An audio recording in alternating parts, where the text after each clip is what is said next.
Do you want to remove the green screen in your photo? With CapCut Mobile's Chroma Key feature, you can easily remove a green screen and replace it with any background you want. In this tutorial, I'll show you how to do it step by step. Let's get started.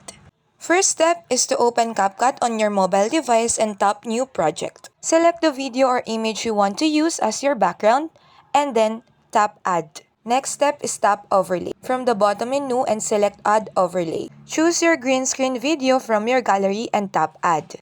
Now, tap the green screen overlay to select it. Then swipe through the editing tools and tap Chroma Key. This feature lets CapCut remove a specific color from your edit. Tap the color picker and select the green area on your overlay video. You can now adjust the intensity slider until the green background disappears, so you can make another adjustments to make it more cleaner and smoother.